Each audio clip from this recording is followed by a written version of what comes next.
Hello everyone and welcome to this video podcast on the last days. My name is David and the title of this episode is Enoch's Prophetic Timeline of the Last Days, Part 4, with a subtitle of Tribulations, Tribulations, and More Tribulations. This is episode 27. In the last episode, we ended with this dialed-in approach to Enoch's prophetic timeline of the last days, with all 14 prophetic signs of the times falling under three themes that depicted the end of times right before the coming of the Lord. Now, one of the first things I would like to point out in this episode is the difficulty of listing or mapping out all these signs of the times in a prophetic timeline. After all, consider David J. Ridge's book, which identifies 100 signs of the times. And if just 14 signs of the times fills an entire page, can you imagine the task of not only trying to map out all 100 of them, but of trying to make sense of them all in any one setting? This is not going to work, and so we need to come up with a different approach. And this is why I mentioned in earlier episodes that there are two different approaches to these prophetic timelines. A dialed-in approach, as shown here, wherein we listed or mapped out each of these 14 prophetic markers or signs of the times one at a time and on this timeline. And then there is an overarching approach where we take in the whole forest in an attempt to make sense of the overall picture rather than dialing in on every aspect and detail within that forest. The purpose of this episode, then, is to broaden one's understanding of the last days by complementing and supplementing this dialed-in approach with a far more comprehensive and overarching approach. So what I would like to do now is clear the board of all 14 of these signs of the times, while at the same time make an emphasis of the fact that each of these prophetic timelines which we map out in these various episodes, are all part of the same last days timeline and can be combined together into one overarching timeline that is much easier to follow. So let me show you what I mean as I begin to combine these various timelines into one overarching timeline at the end of this episode. Recall that in a previous episode, we mapped out the 10th article of faith along with its 6 prophetic markers and in relation to the second coming of Christ. And so, let's go ahead and place these 6 prophetic markers within Enoch's prophetic timeline of the end times. And we will see how the 10th article of faith lines up in relation to these prophetic themes of pre-tribulation, great tribulations, and post-tribulation. So let's begin. We believe in 1. The literal gathering of Israel. Now let's stop here for a moment and remind you of the 4 phases of the gathering of Israel mapped out in an earlier episode. We have then Phase 1, which consisted of the gathering to Zion in America, and which took place between 1830 to 1955, wherein Phase 1 ended and Phase 2 began, which was the gathering of the saints to the stakes of Zion worldwide.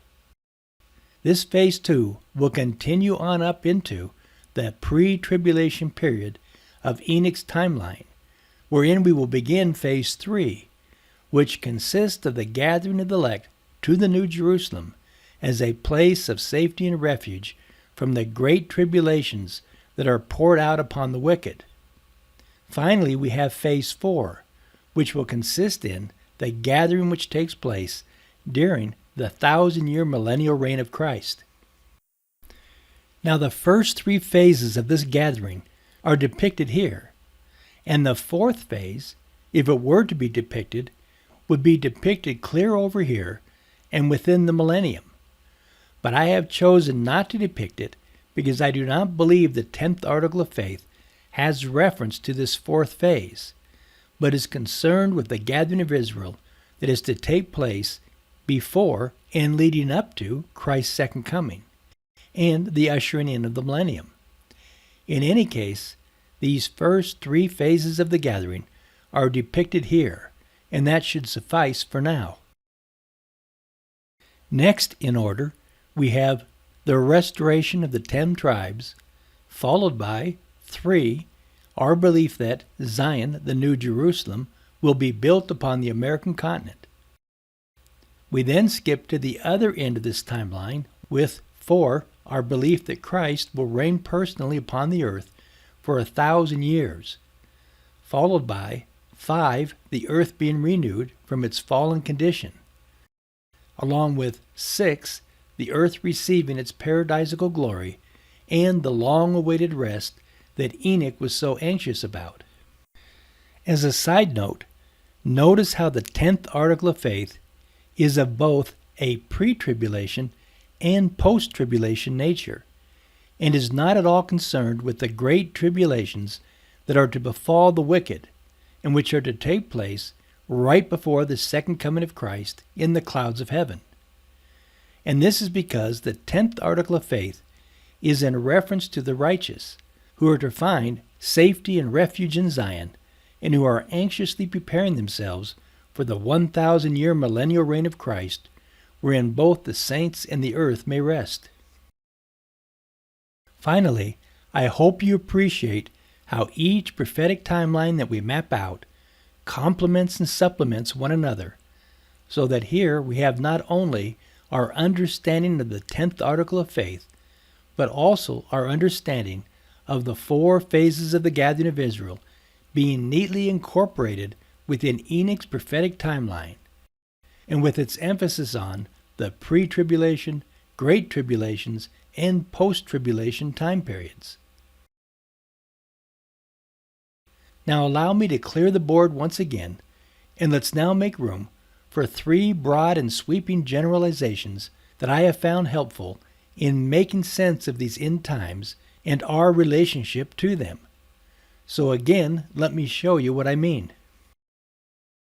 Now I have always viewed the cleansing and redemption of Zion, along with the gathering of the elect to the New Jerusalem, as the final preparation period for the coming of the Lord, along with the parable of the fig tree as a reminder to us all that the end is near, and then the great tribulations period as the final separation of the wicked from the righteous, along with the parable of the wheat and tares as a reminder that the end is here.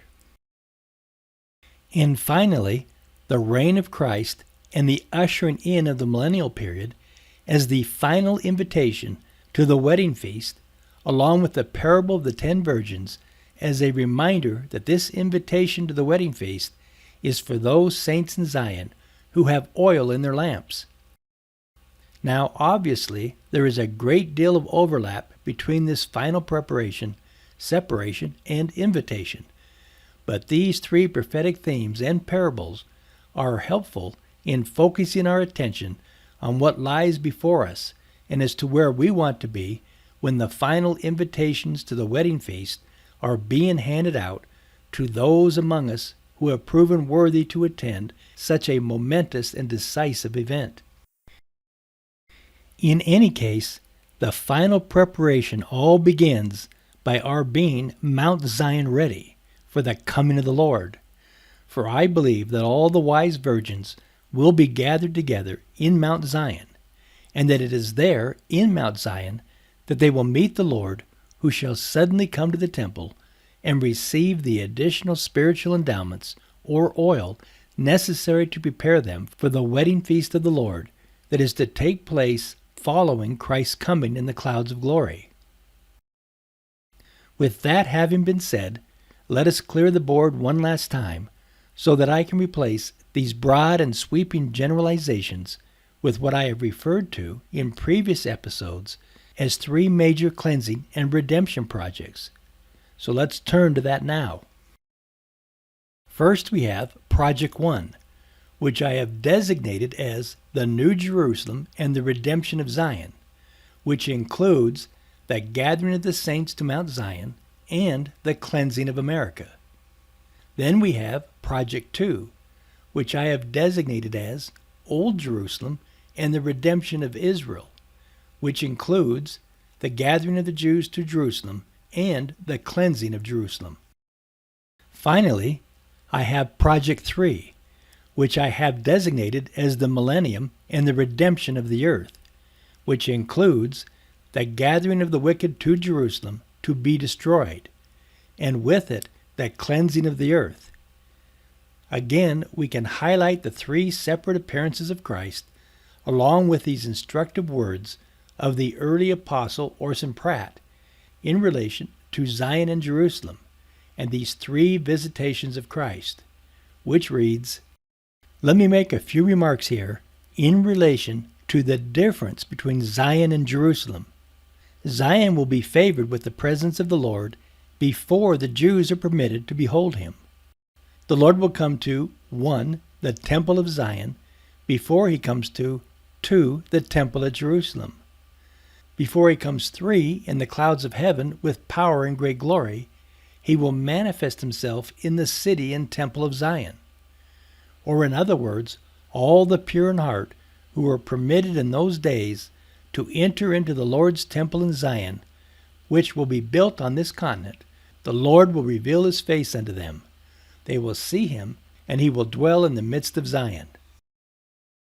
With those three appearances of Christ in mind, let us make mention once more of Christ's final appearance in the clouds of heaven, which is to be preceded by the sign of the Son of Man in the heavens, and which many believe to be the return of the city of Enoch.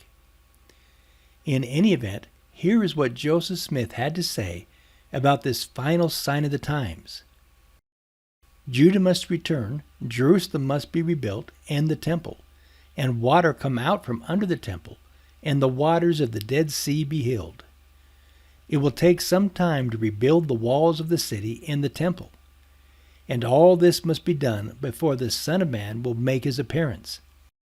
There will be wars and rumors of wars, signs in the heavens above and on the earth beneath, the sun turned into darkness and the moon to blood, earthquakes in divers places, the seas heaving beyond their bounds. Then will appear one grand sign of the Son of Man in heaven. But what will the world do? They will say it is a planet, a comet. But the Son of Man will come as the sign of the coming of the Son of Man, which will be as the light of the morning cometh out of the east." With that having been said, we can place our prophetic black box and reminder that there are to be no target dates in this timeline pertaining to these future signs of the times.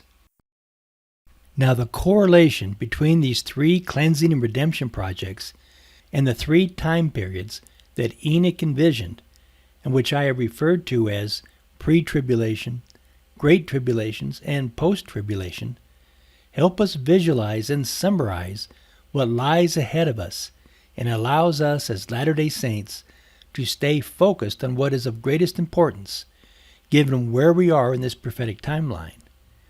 In other words, in 2022, our concern should be with Project 1. That is, with the gathering of the saints and the establishment of Zion.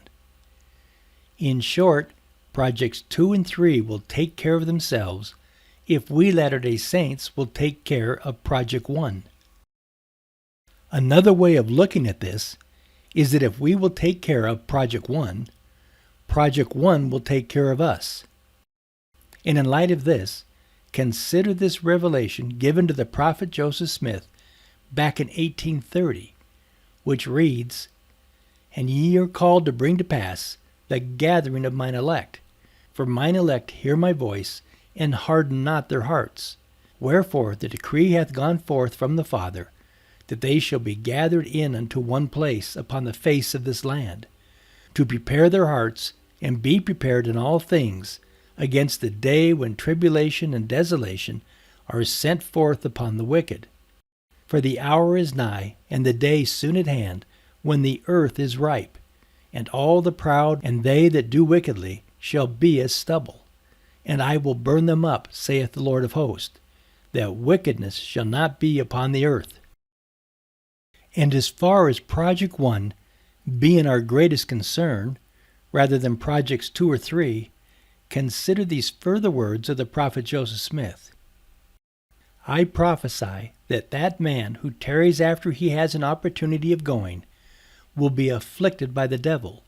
Wars are at hand. We must not delay, but are not required to sacrifice. We ought to have the building up of Zion as our greatest object. When wars come, we shall have to flee to Zion. The cry is to make haste. The last revelation says, Ye shall not have time to have gone over the earth until these things come. It will come as did the cholera, wars, fires, and earthquakes, one pestilence after another, until the Ancient of Days comes. Then judgment will be given to the saints. So, yes, we ought to have the building up of Zion as our greatest object. For when wars come to our own lands, we shall have to flee to Zion. In fact, in our next episode, we will take up the 87th section of the Doctrine and Covenants, which contains the prophet Joseph Smith's revelation and prophecy on war, and which has a great deal to say about these great tribulations and the 3 cleansing and redemption projects by taking us clear up to a full end of all nations. But let's not get ahead of ourselves and continue with this episode by pointing out why I wanted to reintroduce these 3 cleansing and redemption projects at this point, and in correlation with Enoch's vision of what is to take place right before the second coming of Christ and his 1,000-year millennial reign. Before we end this episode, then, I would like to show you the advantage of combining these overarching approaches into one timeline as shown here, wherein we have the 4 gathering phases combined with the 3 redemption projects, along with Enoch's timeline depicting the 3 tribulation phases of the end times. And, if one is ambitious, one can also add in the 10th article of faith to show how it relates to each of these tribulation phases as well. The advantage of such an overarching approach is that we can identify where we are in the year 2022 as it relates to all these end-time events, and allows us to zero in or focus on the task that is at hand, rather than getting caught up in all the end-time scenarios that are being hyped up on the last days YouTube videos proclaiming that the end is here. And as to staying focused on the immediate task at hand, consider again these words of the prophet Joseph Smith, who stated that we ought to have the building up of Zion as our greatest object, meaning Project 1, the cleansing and redemption of Zion. And as you can see, Phase 2 of the gathering of Israel, that is, the gathering to the stakes of Zion worldwide, precedes Project 1 within this timeline.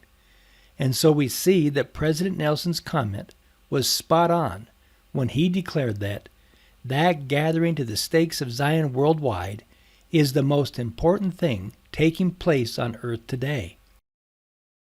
And so, this is the advantage of this overarching approach, for it shows us where we are and what we should be focused on as we move closer and closer to these end-time events that prophets such as Enoch could foresee coming in our day and right before or immediately before the coming of the Lord.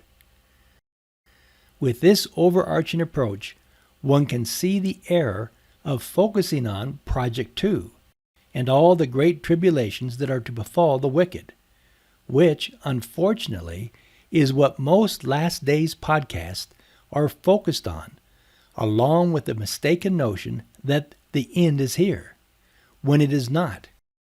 For in the first place, we are still on Phase 2 of the gathering of Israel, as shown here. And in the second place, the cleansing and redemption of Zion has not as yet taken place. And so there is not even a place of safety and refuge set up for the saints to gather to when these great tribulations befall the wicked. So, by centering the saints' attention on Project 2 and all the signs related to these great tribulations that are to befall the wicked, we are doing a great disservice to the cause of Zion by diverting our attention away from the task at hand, which is to gather the saints to the stakes of Zion worldwide in preparation for Project 1, which consists in the cleansing and redemption of Zion. So let's put an end to the speculations pertaining to the timing and events surrounding Project 2 with its great tribulations and signs in the heavens, and follow the counsel of President Nelson, who made it clear that the gathering to the stakes of Zion worldwide is the most important thing taking place on earth today, and not this sense of doomsday that the end is here.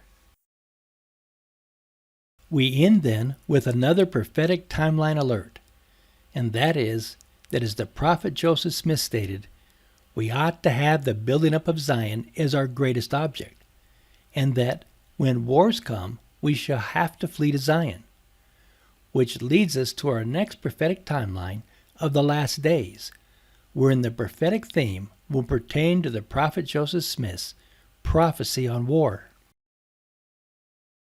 And so our next episode, episode 28, will reference the 87th section of the Doctrine and Covenants, and shall be titled Section 87, Revelation and Prophecy on Coming Wars, with a subtitle of Wars, Wars, and More Wars. Thank you for watching. Push the like button if you enjoyed this episode, and be sure to push the subscribe button. Until next time, stay vigilant, for you know neither the day nor the hour of his coming.